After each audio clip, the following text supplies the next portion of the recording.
In today's video, we'll be talking about 4 famous murderers executed for their crimes in the U.S.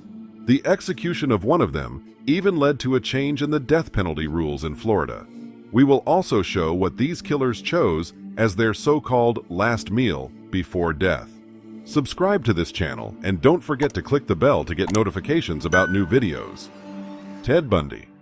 Theodore Robert Bundy is one of the most notorious criminals in the world. He managed to stand out even among the most horrific serial killers. He described himself as the most ruthless son of a bitch you could ever meet. And this was the rare case when Ted was not pretending. Bundy received an excellent education, studying psychology at the University of Washington, and also attended law school at the University of Puget Sound. In addition to this, he was interested in politics. He worked for Washington Governor Daniel Evans and in the Seattle office of Nelson Rockefeller's presidential campaign. It is not exactly known when he committed his first murders, because Ted told different versions to everyone. But shortly before his execution, Bundy confessed to 36 murders of girls and young women, although once he slipped out that another digit should be added to this number. The motives for the murders were rape, desecration of corpses, and even cannibalism. Once in Florida, he attacked 5 girls in just half an hour. 2 of them died, and 3 suffered serious injuries. The killer also managed to escape twice, the first time from the courthouse library when he was acting as his own lawyer, and the second time from jail. In the end, Ted Bundy received 2 death sentences. It was noted that the investigation could have proven more of the killer's crimes, but there was a risk that he would indefinitely delay execution this way. As Florida Governor Bob Martinez said, "We will not allow him to manipulate the system and barter for his life with the bodies of his victims."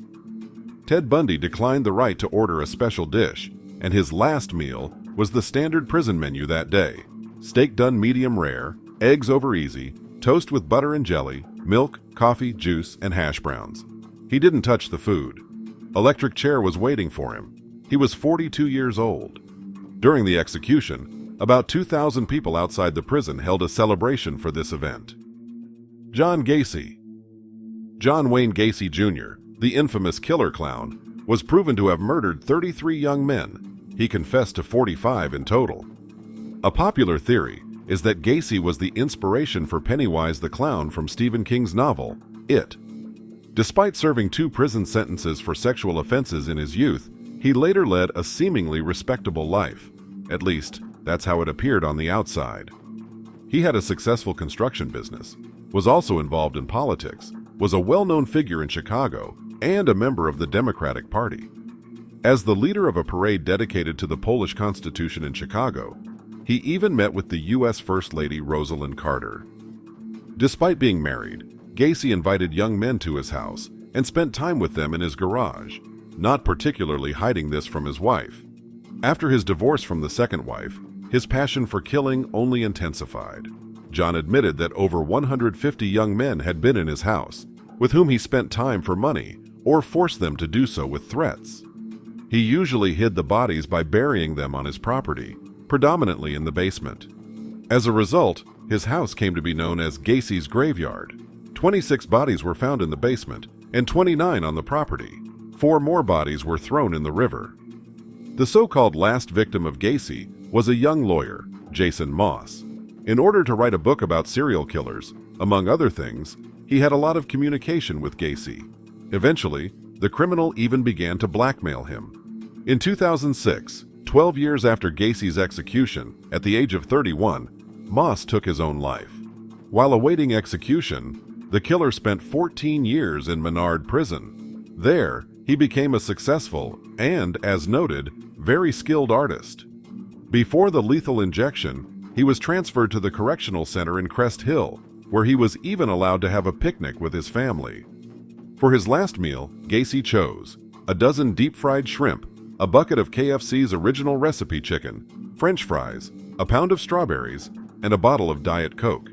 Before the lethal injection was administered, John took advantage of his right to have the last word. He said, "Kiss my ass." Steven Anderson. Stephen Wayne Anderson is a typical example of a sociopath who has no place in society. He was born into an alcoholic family and was kicked out of the house with his brother at the age of 14. Not even 4 years had passed when he attempted to rob a school in Farmington, New Mexico. During this crime, he also threatened 2 police officers. After being released 4 years later, Stephen went off the deep end. He was caught and sentenced to 50 years for aggravated robbery, with the right to apply for early release after 10 years. As it turned out, this wasn't the worst thing he did while being free.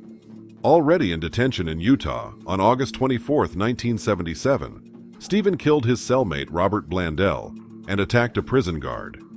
Shortly after that, Anderson confessed to committing 6 contract murders.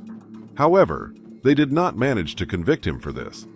On November 24, 1979, the criminal escaped from prison. After which, he contacted drug dealers and committed at least 1 murder in the East Mountains of Salt Lake City, Utah. On May 26, 1980, in Bloomington, California, Anderson decided to rob 81-year-old Elizabeth Lyman, a former piano teacher. He cut the telephone wire, removed the glass panel from the front door of the house, and checked all the rooms one by one. When he entered the one where the woman was, she screamed, in response to which Anderson shot her in the face using an expansive bullet. After that, he went to the victim's kitchen, cooked dinner for himself, and started eating it in front of the TV. He was eating when the police, who arrived at the neighbor's call, found him.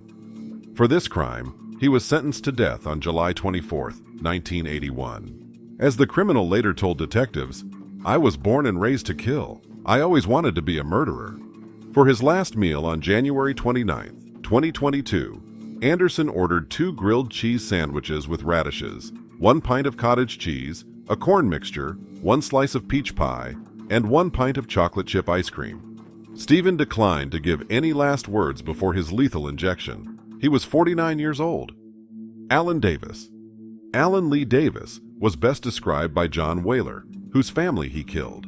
Davis is a deviant animal that should have been caged or executed long before May 1982. By the age of 37, Alan was already a recidivist. He had committed an armed robbery, attempted armed robbery, use of a firearm in the commission of a felony, and manslaughter. On May 11, 1982, Davis broke into the home of 37-year-old Nancy Weiler, hitting her in the face with a Magnum pistol at least 25 times, to such an extent that she was unrecognizable. Nancy was in her 3rd month of pregnancy. Later, he shot her 5-year-old daughter, Catherine, who tried to run away, and then fired again, this time hitting the child in the head. He also tied up and shot the woman's older daughter, 9-year-old Christina, twice in the face. As the criminal later told investigators, his aim was to commit rape, murder everyone in the house, and carry out a robbery. Davis took advantage of his right to order a special menu before his execution. He chose 1 lobster tail, fried potatoes, a half pound of fried shrimp, 6 ounces of fried clams, half a loaf of garlic bread, and root beer. Prison staff noted that Alan not only fully ate his meals, but also didn't leave a single drop of sauces. Shortly before his execution, as before, he was brought medication for his high blood pressure.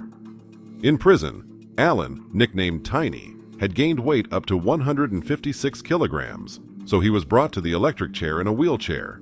There, he declined to make a last statement.